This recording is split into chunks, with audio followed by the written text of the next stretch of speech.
They say the quietest person in the room is often the one you should fear the most. Justin Barrett thought his wife Madeline was nothing more than a plain, obedient accessory, a placeholder until someone better came along. He humiliated her at New York's most prestigious gala, forcing her to her knees to wipe champagne off his mistress's shoes, while the elite watched and laughed. He thought he held all the cards. He didn't know that the woman trembling at his feet wasn't just a housewife. She was the estranged heir to a European dynasty powerful enough to buy his entire existence before breakfast, and when her father finally stepped out of the shadows, Justin learned the hard way: you don't kick a sleeping dragon. The air inside the grand ballroom of the Pierre Hotel tasted of expensive perfume, stale ambition, and cold champagne. It was the annual Voorhees Gala, the single most important night for New York's logistics and shipping tycoons, and Justin Barrett was sweating through his bespoke Brioni tuxedo.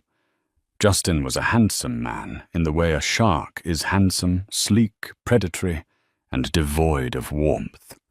At 38, he was the CEO of Barrett Logistics, a company that had grown aggressively over the last 5 years. But aggressive growth required capital, and tonight was about securing the favor of the old money investors who viewed him as new, loud, and risky. He gripped the arm of his wife Madeline tight enough to bruise. "Stop slouching," Justin hissed, a smile plastered on his face for the benefit of a passing senator. "You look like a wilting cabbage. Stand up straight. And for God's sake, hide that clutch. It looks like something you bought at a flea market." Madeline Barrett adjusted her posture, her eyes fixed on the marble floor. She was 34, but looked younger, possessing a delicate, ethereal beauty that seemed to annoy her husband more than captivate him. She wore a simple floor-length gown of midnight blue silk. It had no sequins, no plunging neckline, and no designer logo screaming for attention. To Justin, she looked invisible. To a trained eye, the dress was a vintage masterpiece, hand-stitched in a Parisian atelier in the 1950s. But Justin didn't have a trained eye. He only had an expensive one. "I'm sorry, Justin," Madeline whispered, her voice soft and melodic. My feet hurt." "Your feet hurt?"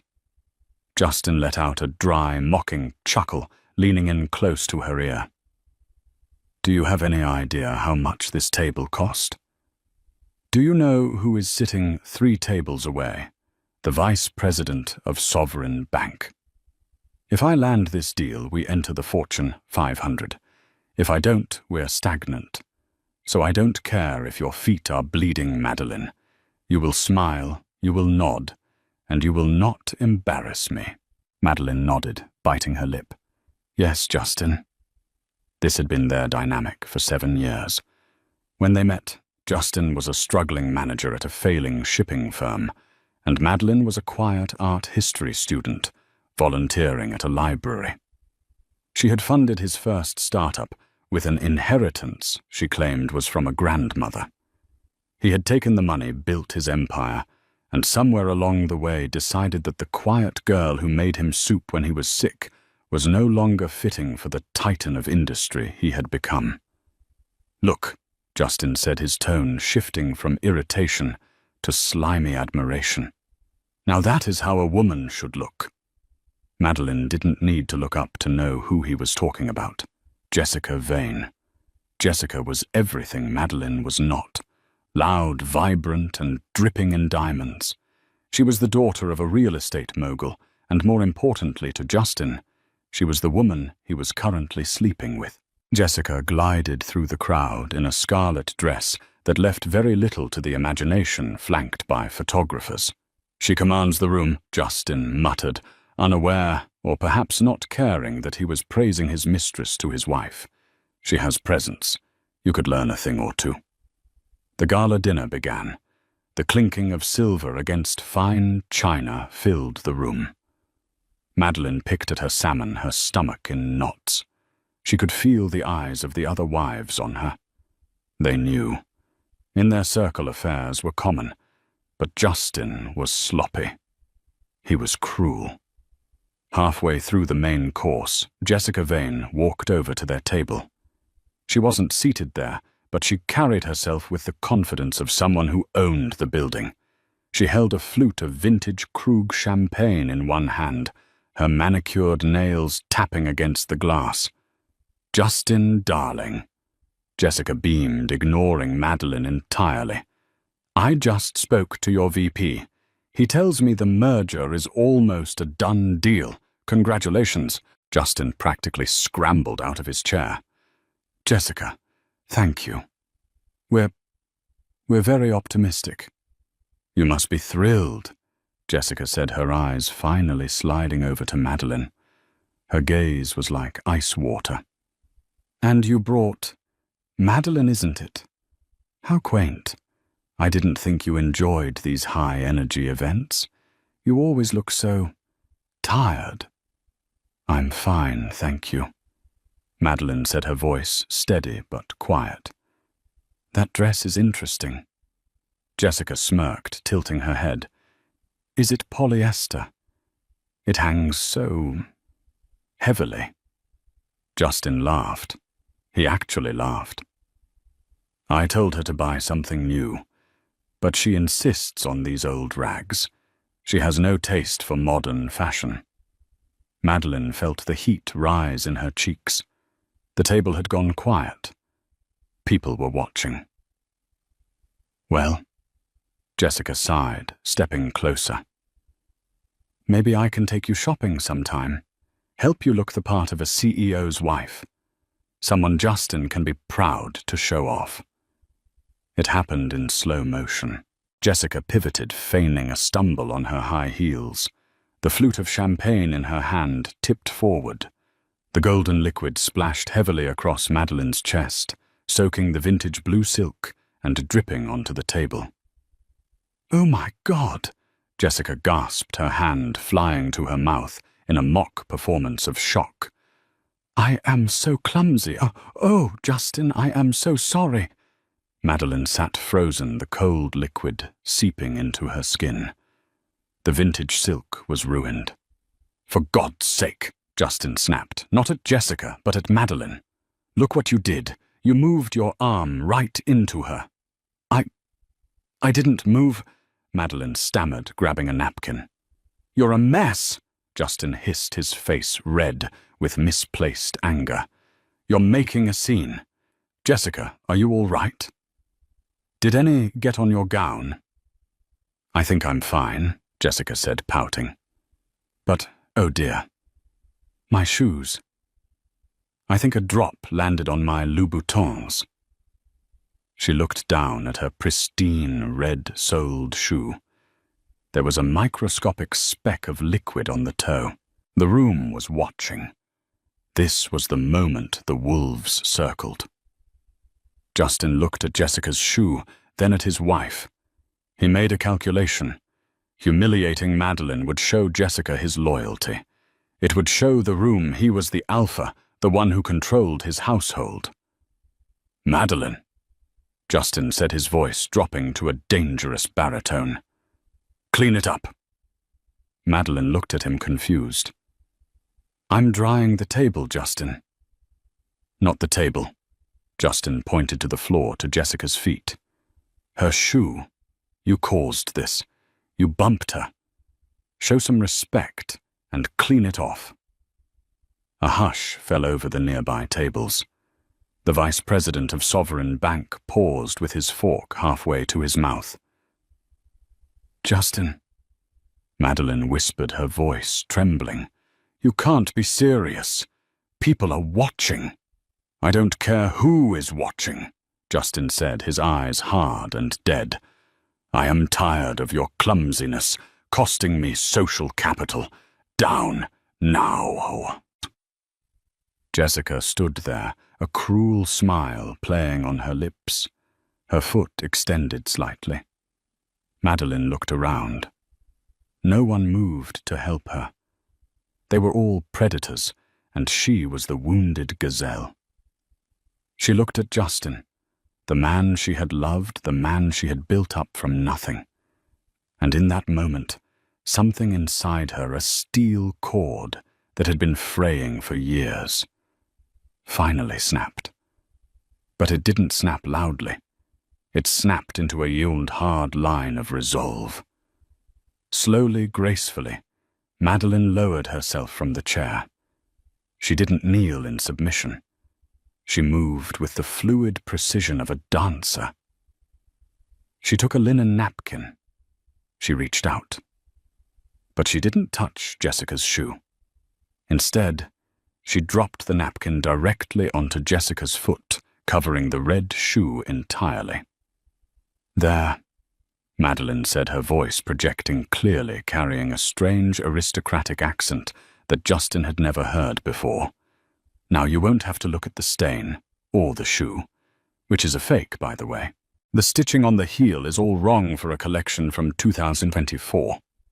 She stood up. The silence was deafening. Jessica's face went purple. "Excuse me. You heard me," Madeline said, smoothing her damp dress. She turned to Justin. "And you. You wanted a spectacle. You have one. Enjoy your dinner, Justin. I believe this is my resignation."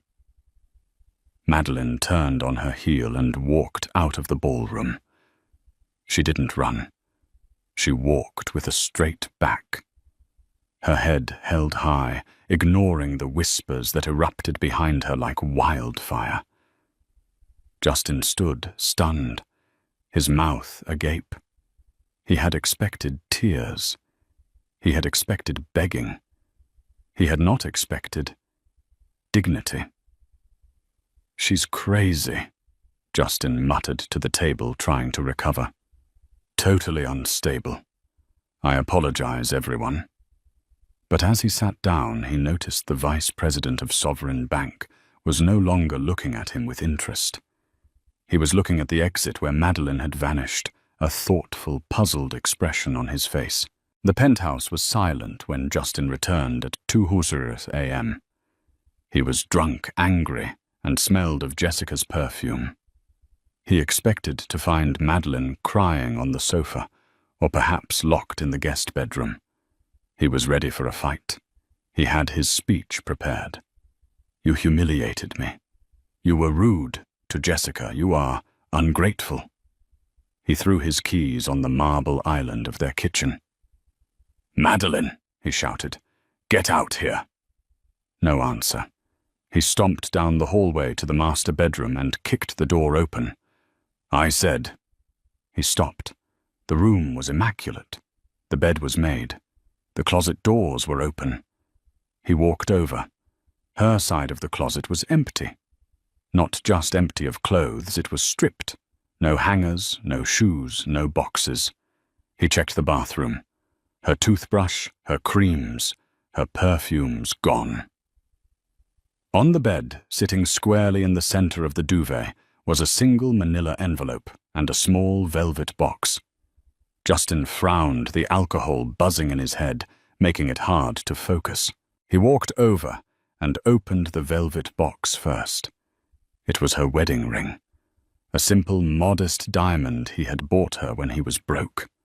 Beside it was the eternity band he had bought her last year, a shut-up gift after he missed their anniversary.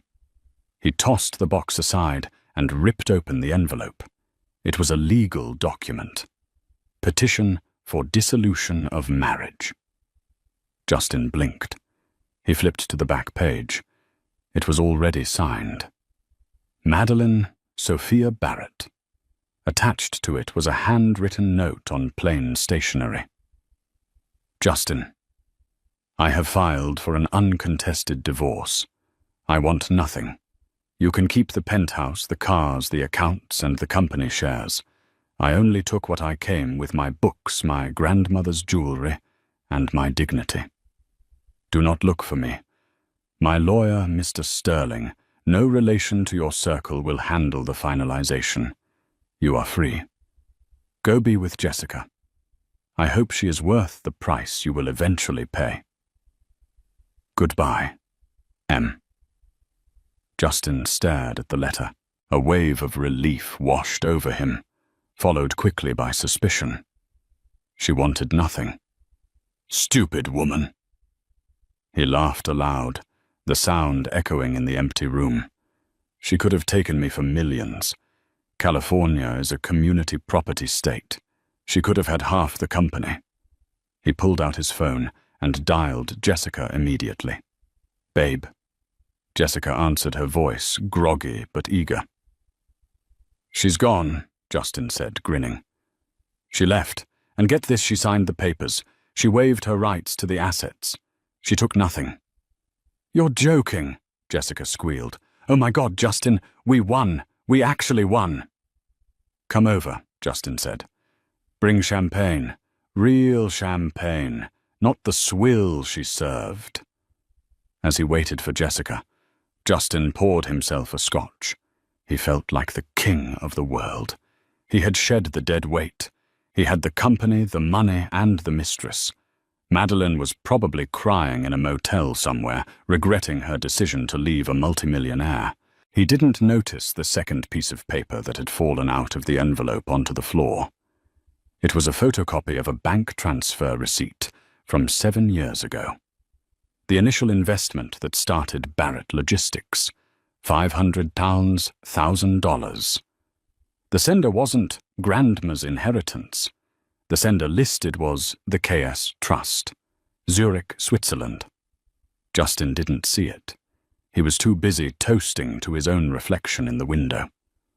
3,000 miles away, a private Gulfstream G650 jet sat on the tarmac of a private airfield in New Jersey. The engines were whining, ready for takeoff. Madeline sat in a cream-colored leather seat, sipping a cup of hot tea. She was no longer wearing the stained blue dress. She was wearing a structured white suit that cost more than Justin's car. Her hair was pulled back in a severe, elegant chignon. Across from her sat a man in a dark suit. He was older, with silver hair and a scar running down his cheek. He looked like a man who had killed people or ordered them killed. "We have cleared the airspace, Your Highness," the man said, his voice gravelly and respectful. "Don't call me that, Lucas," Madeline said, looking out the window at the receding lights of New York. "Not yet. Your father is anxious to see you," Lucas said. "It has been 10 years, Madeline, when you ran away to marry that American. The Grand Duke was heartbroken. He has been waiting for this call." "I was naive, Lucas," Madeline said, her eyes hardening. "I thought I wanted a simple life. I thought love was enough. I thought if I hid who I was, I could be loved for myself, not for the crown. And I learned that some men are small," Madeline said. "They are small and they are cruel, and they hate what they cannot control. Justin didn't love me. He loved having a servant." Lucas nodded slowly. "And the husband, Barrett. He thinks he has won," Madeline said. "He thinks I am a poor, destitute librarian who walked away with nothing." "Does he know about the contract?" Lucas asked. "No." Madeline smiled. It was a cold smile, terrifyingly similar to her father's. "He thinks he owns Barrett Logistics. He forgets that the initial seed money came from the Zurich Trust. The terms of that loan were very specific. It was a callable loan convertible to equity at the discretion of the lender." Lucas's eyes widened slightly. "You own the controlling stake." "Technically, the trust owns it," Madeline corrected. "And as of this morning, I have resumed my position as the directress of the trust." "What are your orders, ma'am?" Madeline took a sip of tea. "Let him have his fun. Let him enjoy Jessica. Let him think he is the king of New York. In 3 weeks, the fiscal quarter ends. He needs the Series B funding to survive. He has a meeting scheduled with the shadowy European conglomerate, VD Holdings, to save his company." VD Holdings, Lucas chuckled. Valois Dumont. Exactly, Madeleine said. Prepare the jet for Geneva. I need a week at the spa, and then we go to work. I have a company to acquire. And Justin, Madeleine said, turning to the window as the jet began to taxi.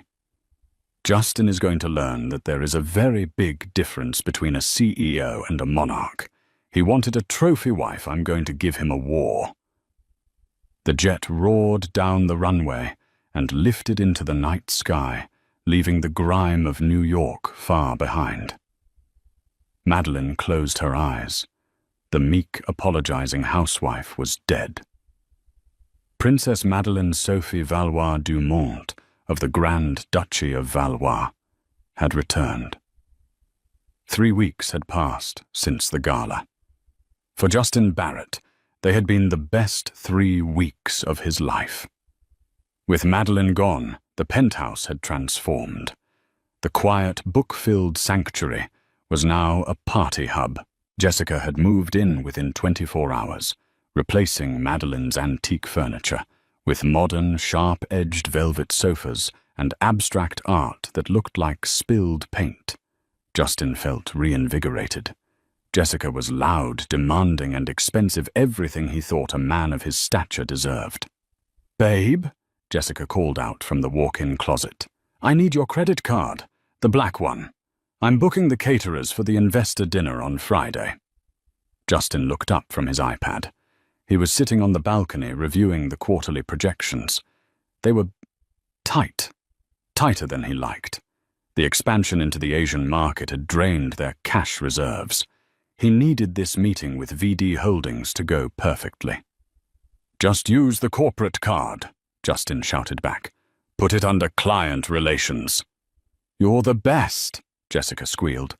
Justin frowned at the screen. VD Holdings, they were a ghost. No website, just a holding page, no LinkedIn profiles for their executives, just a prestigious law firm in Zurich handling the correspondence.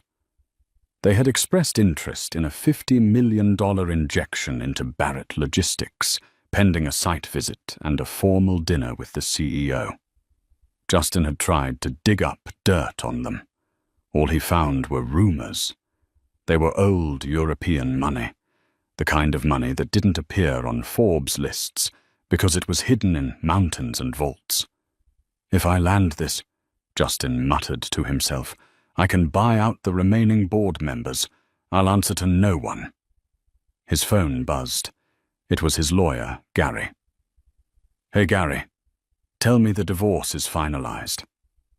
"It's weirdly fast, Justin," Gary said, sounding perplexed. "Her lawyer, this guy Sterling. He pushed everything through, no contest. Judge signed off this morning. You are a single man." "But Justin, what?" "I tried to look up Sterling. The guy doesn't exist in the New York Bar Association. He's listed as Special Counsel for International Affairs, and the address for her mail, forwarding, it's an Embassy Row zip code. Who cares?" Justin laughed. "She probably moved in with some diplomat relative to act as a nanny. She's gone Gary. The leech is detached." "If you say so," Gary said. "But usually when a wife walks away from $50 million, there's a catch." "The catch is she's an idiot," Justin said. "See you at the office." Justin hung up and walked into the bedroom. Jessica was posing in the mirror wearing a diamond choker he had bought yesterday. "Friday night," Justin said, wrapping his arms around her waist. "The representatives from VD Holdings are coming here, to the penthouse. They wanted an intimate setting to judge my character." "Don't worry," Jessica smirked. "I'll be the perfect hostess. I'll show them what a real power couple looks like. Not like that mouse you used to be married to." "Don't mention her," Justin said, kissing her neck. "She's history." Friday night. The penthouse was staged to perfection. A private chef was in the kitchen preparing a 6-course meal. The wine, a Chateau Margaux, was breathing. Justin wore a new tuxedo navy blue with black lapels. Jessica wore a shimmering gold gown that clung to every curve, her makeup dramatic and sharp. "They're late," Justin said, checking his Rolex. It was 7:15 p.m. The meeting was set for 70 Uhr. "European time," Jessica scoffed, sipping a martini. "They probably want to make an entrance." The intercom buzzed.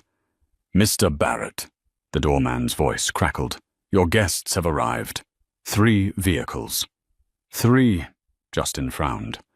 "Send them up." They have security, sir. They are coming up now." Justin straightened his tie. "Okay, Jessica. Smile. Be charming. Don't mention your ex-husband." The elevator doors at the end of the private foyer slid open. Justin stepped forward, hand extended, a winning smile on his face. "Welcome to—" He froze. 2 men in earpieces stepped out first, scanning the room with professional paranoia. They were huge. They stepped aside. A man walked out. He was tall, in his 60s, with a silver beard and a posture that made him look 7 feet tall. He wore a suit that probably cost more than the apartment. He held a cane topped with a silver eagle. "Mr. Barrett," the man said. His voice was deep, accented with a blend of French and German.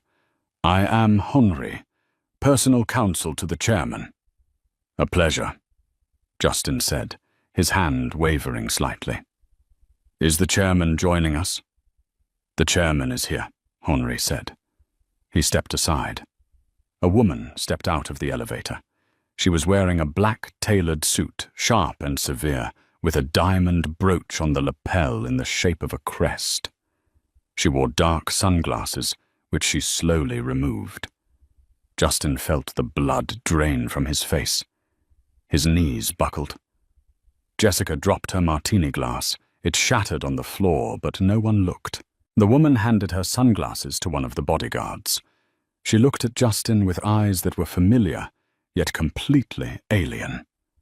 They were cold, commanding, and amused. "Hello, Justin," the woman said. "Madeline," Justin wheezed. What are you doing here? The security." She ignored him. She walked past him, her heels clicking on the marble floor, the same floor she had left 3 weeks ago. She walked to the center of the room and looked around at the new furniture. "Tacky," she said, "but expected." "Get out!" Jessica shrieked, finding her voice. "You can't just barge in here. We are expecting billionaires. Get out, you psycho." Madeline turned to Jessica. She didn't get angry. She didn't shout. She just looked at Jessica like she was a smudge on a window. "Henri," Madeline said calmly, "who is this person screaming in my property?" "Your property," Justin shouted, finding his anger. "I own this. You signed the papers. You got nothing. Now get out before I call the police." Henri stepped forward, opening a leather portfolio. "Actually, Mr. Barrett, you are mistaken. The penthouse is owned by the corporation Barrett Logistics. Is that correct?" "Yes, so I own it," Justin spat. "And," Henri continued, "Barrett Logistics was founded with a Tier 1 convertible loan from the KS Trust. Due to the recent volatility in your Asian markets, which we have been monitoring, the trust has exercised its right to convert the debt into equity." Henri handed a paper to Justin. "Effective 900 a.m. this morning, VD Holdings, the parent company of the KS Trust, holds 51% of Barrett Logistics. This was ratified by your board in an emergency session an hour ago." Justin stared at the paper. The numbers blurred. 51%. Controlling interest. I don't understand," Justin stammered. Who runs VD Holdings?" Henri gestured to Madeline. "May I introduce Her Serene Highness Princess Madeline Sophie of Valois-Dumont, chairwoman of VD Holdings, and your new boss." Madeline smiled. "Please sit down, Justin. We have a performance review to get through." The silence in the penthouse was heavy enough to crush a man. Justin sat slumped on his velvet sofa, the one Jessica had bought 3 days ago, staring at the woman he had treated like a piece of furniture for 7 years. Madeline didn't look like a wife anymore. She sat opposite him, legs crossed, sipping a glass of water she had poured for herself. She looked like a CEO. No, she looked like something more dangerous. She looked like consequence. "This is a joke," Jessica snapped, her voice shrill but trembling. She was standing behind the sofa, clutching her phone as if it were a weapon. "You can't just walk in here and claim you own the company. Justin built Barrett Logistics. He is the founder. He is the manager," Henry corrected from the corner. The large man hadn't moved, but his presence filled the room. "The KS Trust provided the capital. The contract Justin signed, which I assume he didn't read thoroughly in his eagerness to play tycoon, stipulated that upon conversion of debt to equity, the trust appoints the chairperson. Madeline is that chairperson." Justin finally looked up. His eyes were bloodshot. "Why?" he rasped. "Why wait 7 years? Why play the role of the mouse? You scrubbed floors, Madeline. You cooked my dinner. You let me speak to you like a dog. Why?" Madeline set the glass down. The sound was a sharp clink in the quiet room. "Because I wanted to know if you were a good man. Justin," she said softly, "I was born into a world where everyone wants something from me. My title, my influence, my father's money. I wanted to see if a man could love me, Madeline the nobody, the librarian." She leaned forward, her eyes darkening. "I gave you every chance. When you screamed at me for burning the toast, I forgave you. When you forgot my birthday, 3 years in a row, I forgave you. When you started coming home smelling of Jessica's perfume." She glanced at Jessica, who flinched. "I tried to forgive you. I thought, he is stressed. He is building a future for us. But at the gala, when you made me wipe her shoe..." Madeline shook her head slowly. "You didn't just hurt me, Justin. You showed me you have no honor. And a man without honor cannot be allowed to run a billion-dollar company. You can't do this." Justin stood up, his fists clenching. "I'll sue. I'll fight this. This is a hostile takeover. I have lawyers. I have the board. The board." Madeline laughed. It was a dry, humorless sound. "Justin, the board cares about profit. VD Holdings just offered to triple their annual dividends. They voted you out as CEO 20 minutes ago. You are currently trespassing." Justin's phone buzzed. It was an email notification. "Subject notice of termination of employment. Barrett Logistics." He dropped the phone. It clattered on the floor. "Get out," Madeline said. She didn't shout. She just pointed to the door. "Take your mistress. Take your clothes. Leave the keys." "This is my house," Justin roared, lunging forward. Before he could take 2 steps, Henri was there. The older man moved with terrifying speed. He caught Justin by the throat, not enough to choke, but enough to freeze him. "Sir," Henri whispered, his voice like grinding stones, "do not make me demonstrate the difference between a bodyguard and a soldier. The princess asked you to leave." Justin gasped for air, terrified. He looked at Jessica. "Pack a bag," he wheezed. "What?" Jessica looked around, frantic. "Justin, you can't just leave. What about the gala? What about my reputation?" "He has no reputation," Madeline cut in. "And neither do you, Jessica.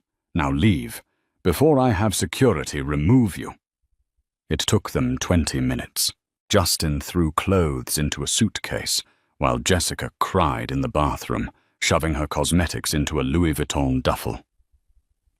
They walked out of the penthouse, past the stone-faced bodyguards, and into the elevator.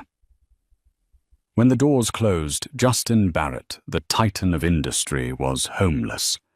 Justin was not a man who gave up easily. Rage is a powerful fuel, and Justin was burning with it. He and Jessica checked into the St. Regis. It was expensive, but Justin needed to maintain appearances. He spent the next morning on the phone, rallying his legal team. "We sue for fraud," Justin screamed at his lawyer, Gary. "She lied about her identity. That has to void the prenup or the contract or something. She trapped me." "Justin, listen to me," Gary said, his voice tired. "I looked into VD Holdings. This isn't just a company. It's the sovereign wealth fund of the Grand Duchy of Valois. You are trying to sue a country. Do you have any idea the kind of diplomatic immunity they have?" "I don't care." Justin threw a coffee cup against the wall. "She is in New York. She is subject to New York laws." "We can try," Gary said hesitantly. "But it will cost a fortune. My retainer needs to be replenished. You're at zero." "I'll wire it," Justin said. He hung up and logged into his bank account. Sovereign Bank, the same bank whose VP he was trying to impress at the gala. He typed in his password. Access denied. He tried again. Account frozen. Please contact branch. Justin felt a cold sweat prickle his neck. He tried his credit cards. He logged into his stock portfolio. Frozen. Frozen. Frozen. "Jessica," he yelled. Jessica walked out of the bathroom in a bathrobe, her eyes puffy. "What now?" "Check your cards. I need to pay the lawyer." "My cards," Jessica scoffed. "My cards are maxed out, Justin. I spent everything on the gala preparations. You said you'd pay it off." "My accounts are locked," Justin said, his voice trembling. At that moment, the hotel room phone rang. Justin picked it up. "Mr. Barrett." It was the hotel manager. "I'm afraid there is a problem with the credit card on file. It's been declined." "It's a mistake," Justin lied. "I'll sort it out." "I'm afraid we need a valid form of payment immediately, sir, or we will have to ask you to vacate. The suite is $6,000 a night." Justin slammed the phone down. He sat on the edge of the bed, his head in his hands. She was starving him out. "Who is she really?" Jessica asked, her voice quiet. "Justin, you said she was a nobody. Nobodies don't freeze bank accounts." She said, "Valois," Justin muttered. He grabbed his laptop and frantically typed into Google, "Valois Dumont royal family." The search results flooded the screen. Grand Duchy of Valois Dumont, a small but immensely wealthy European microstate bordering France and Switzerland, known for banking, pharmaceuticals, and rare earth minerals. Current ruler, Grand Duke Stephen IV. Heir, apparent Princess Madeleine. Sophomi. Disappeared from public life, 2014. Justin clicked on the images. There she was. A younger Madeleine, wearing a diamond tiara, standing on a balcony next to a stern-looking man with a grey beard. She looked regal, untouchable. "Oh my God," Jessica whispered, looking over his shoulder. "She's a literal princess. You made a princess clean your toilet." "Shut up," Justin snapped. "She ran away. That means she's estranged. Daddy probably hates her. If I can get to the father, maybe I can make a deal. He's a traditionalist, right? He won't want a scandal." Justin's mind raced. He was a manipulator. He knew how to spin a story. "I'm going to go to the press," Justin said, a manic grin forming. "I'll tell them she's unstable, that she used me, that she's a fraud who married me for a green card or something. I'll humiliate the royal family. They'll pay me to shut up. It was a desperate, stupid plan. But it was all he had. 2 days later, Justin got his wish, but not in the way he expected. Every news outlet in New York received a press release. But it wasn't from Justin. It was from the consulate of Valois-Dumont. His Royal Highness Grand Duke Stefan IV to host a charity gala at the Metropolitan Museum of Art. Special announcement regarding the future of Barrett Logistics and VD humanitarian efforts. The city went wild. A European monarch in New York. It was the event of the decade. Justin wasn't invited, obviously, but Justin knew the Met. He knew the security staff because Barrett Logistics had sponsored their cargo transport for the last exhibit. "We're going," Justin told Jessica. They were now staying in a cheap motel in Queens, having been kicked out of the St. Regis. Justin was wearing his one remaining tuxedo, which was starting to wrinkle. "Justin, this is suicide," Jessica said. She looked tired. The glamour was fading. Without the expensive clothes and the makeup artists, she looked ordinary. "Let's just leave. Let's move to Ohio. My aunt has a house." "I am not moving to Ohio," Justin screamed. "I am going to look that old man in the eye and demand my company back. He's a businessman. He'll respect boldness." They snuck in through the loading dock. Justin bribed a guard he knew with his watch, a Patek Philippe he had managed to hide in his pocket. It was his last asset. They made it to the edge of the Temple of Dendur Hall. The room was transformed. Massive banners of the Valois crest hung from the ceiling. The guest list was a who's who of global power, the mayor-senators, billionaires, celebrities. And there on a raised dais sat Madeline. She was unrecognizable. She wore a gown of silver and white, embroidered with thousands of pearls. On her head sat a tiara that looked heavy with history. She sat with a posture that commanded absolute silence. Justin felt a pang of loss so sharp it almost brought him to his knees. That was his wife, the woman he had yelled at for buying the wrong brand of coffee. The crowd hushed as a trumpet sounded. "Ladies and gentlemen," a voice boomed. "His Royal Highness, Grand Duke Stefan." The Grand Duke walked onto the stage. He was the man Justin had seen in the photos, but in person, he was terrifying. He was nearly 70, but he moved with the vigor of a general. He wore a sash of green and gold and a chest full of medals. He walked to the podium.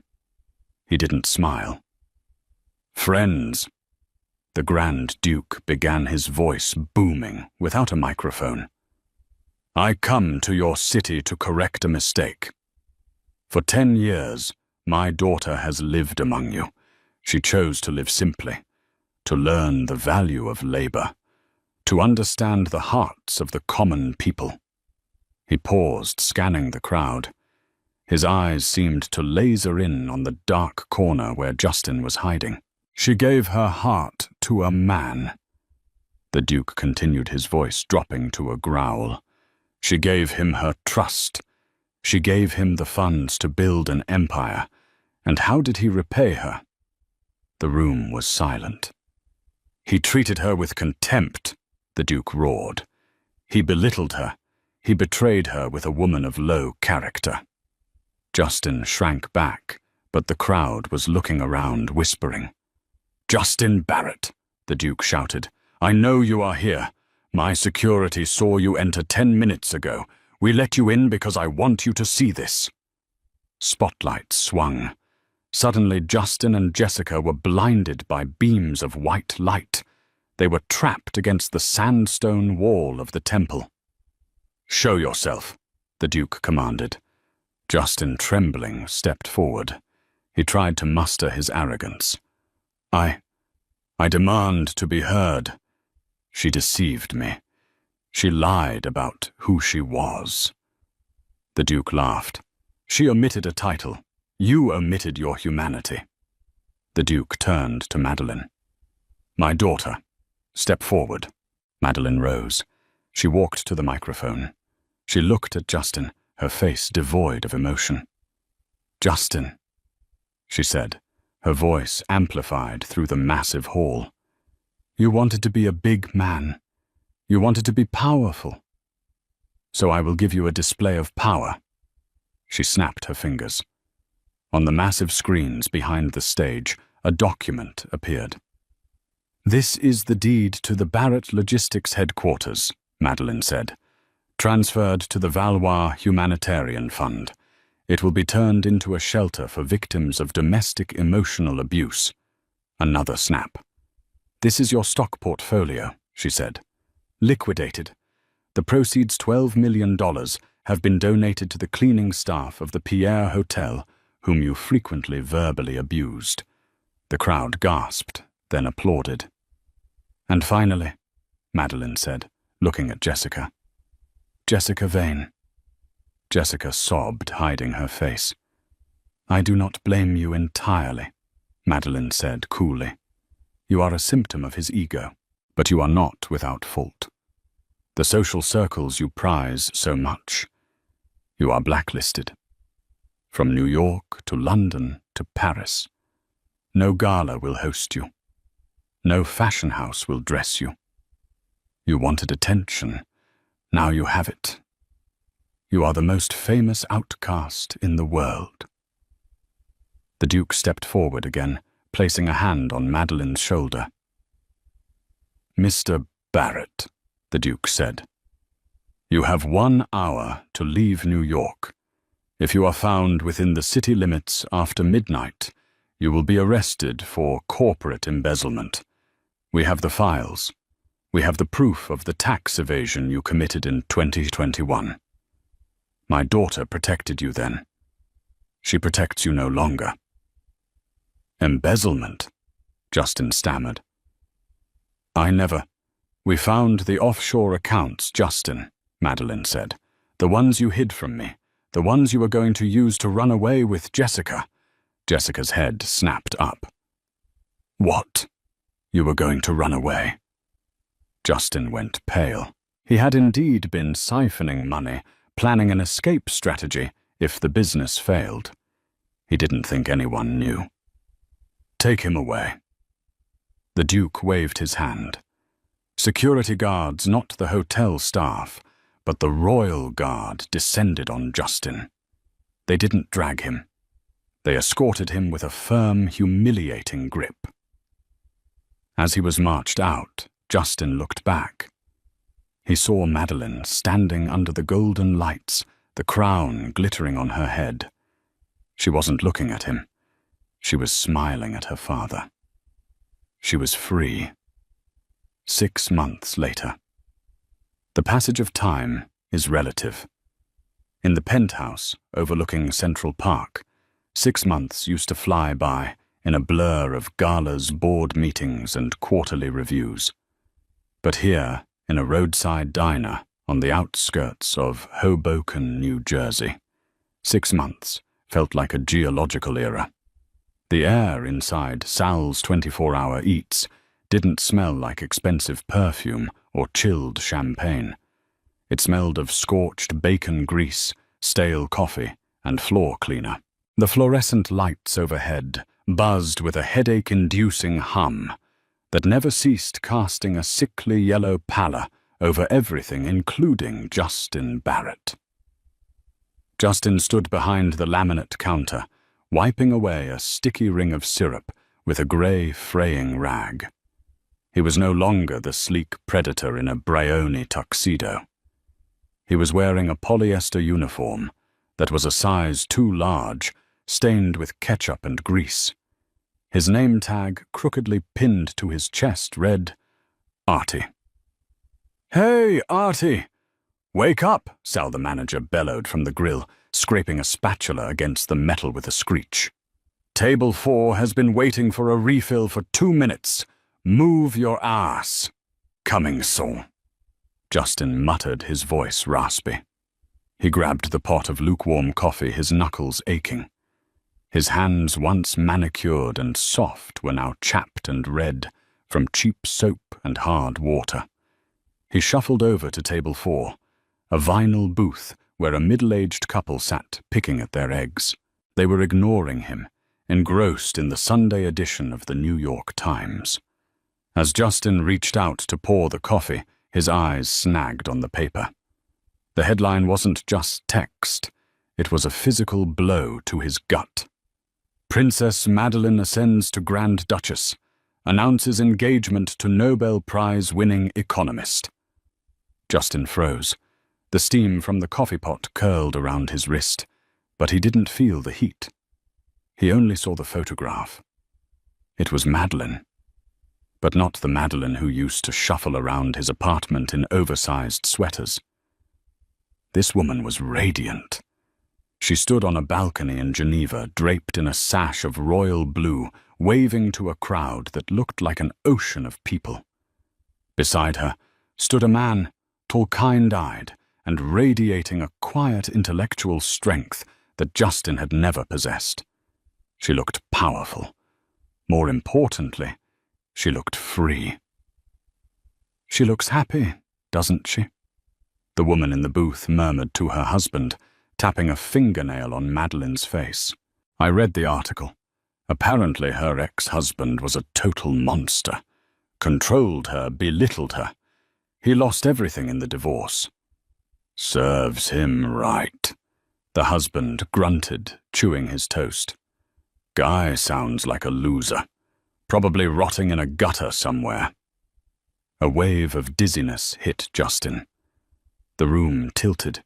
His hand spasmed. The pot tipped too far. Hot, dark liquid splashed aggressively over the rim of the mug, flooding the saucer, and cascading onto the table, soaking the edge of the man's newspaper. "Hey, watch it," the man roared, jumping back and knocking his fork to the floor. "You clumsy idiot. Look what you did. You almost scalded me. I'm sorry," Justin stammered. The old arrogance completely evaporated, replaced by a terrified subservience. "I slipped. I'm sorry." "Sorry doesn't fix my paper," the man sneered. He pointed a thick finger at the puddle spreading across the table, then down to the splashes on the linoleum floor. "Clean it up." Justin stopped breathing. The words echoed in his skull, bouncing off the walls of his memory. "Clean it up." He looked at the man. He looked at the dirty floor. It was exactly what he had done to her. It was the exact moment he had sealed his fate at the Voorhees Gala. The universe wasn't just punishing him. It was mocking him. Slowly, painfully, Justin lowered himself. His knees cracked as they hit the hard tiles. He took his grey rag and began to wipe the floor at the man's feet. He was right back where he had put Madeleine, on his knees, wiping up a mess he hadn't meant to make while the world looked down on him. The bell above the diner door jingled, signaling a new customer. Justin finished wiping the floor and hauled himself up, keeping his head down to hide the shame burning in his cheeks. He walked back to the counter to rinse the rag. "Water. Just tap. No ice." The voice was familiar, but it lacked the musical lilt it used to have. It sounded flat. Dead. Justin looked up. Jessica Vane sat on a spinning stool. She looked 10 years older. Her hair, once a glossy, expensive blonde mane, was showing dark roots and was pulled back in a messy, careless ponytail. She wore a coat that was fraying at the seams, and her face was scrubbed clean of makeup, revealing dark circles under her eyes. "Jessica," Justin whispered. She didn't look at him. She stared straight ahead at the menu board. "Hello, Justin." Justin felt a sudden, desperate spark of hope. "You came back," he said, leaning over the counter, lowering his voice. I get off in 10 minutes. We could go somewhere. I know a place down the street. It's cheap, but I didn't come back for you, Justin," Jessica said, finally turning to look at him. Her eyes were empty. There was no anger, no passion, just a hollow exhaustion. "I'm passing through. My bus has a layover at the depot across the street. I'm moving back to Ohio. My aunt said I can work at her flower shop if I keep my head down." "Ohio." Justin shook his head. "But we can fix this. We can start over. We have each other." Jessica let out a short, dry laugh. She looked at his stained apron. She looked at the grease under his fingernails. Then she looked at the newspaper on table 4, where Madeline's face was still visible. "We have nothing, Justin," she said softly. "We never had anything. It was all just glitter. And now the lights are off." She stood up, leaving the water untouched. She didn't say goodbye. She simply turned and walked out into the cold, grey rain of New Jersey. Justin watched her go until she was just a blur in the downpour. He felt a hollowness in his chest, a void where his ambition used to be. "Artie!" Sal's voice boomed from the back, shattering the silence. "The toilets in the men's room are backed up again. Get the mop." Justin Barrett. The man who had almost touched the sun looked at the mop bucket in the corner. He looked at the dirty water. "Yes, sir," he whispered. He picked up the bucket and walked toward the bathroom, the heavy door swinging shut behind him, closing off the rest of the world. And that, my friends, is the tragic, satisfying fall of Justin Barrett. He had a queen in his corner, but he treated her like a peasant, only to end up serving coffee to the very people he used to look down on. It's a brutal lesson in humility. Never mistake someone's silence for weakness, and never ever bite the hand that literally feeds your empire. Madeline didn't just leave him. She dismantled him piece by piece, proving that true power doesn't need to shout to be heard.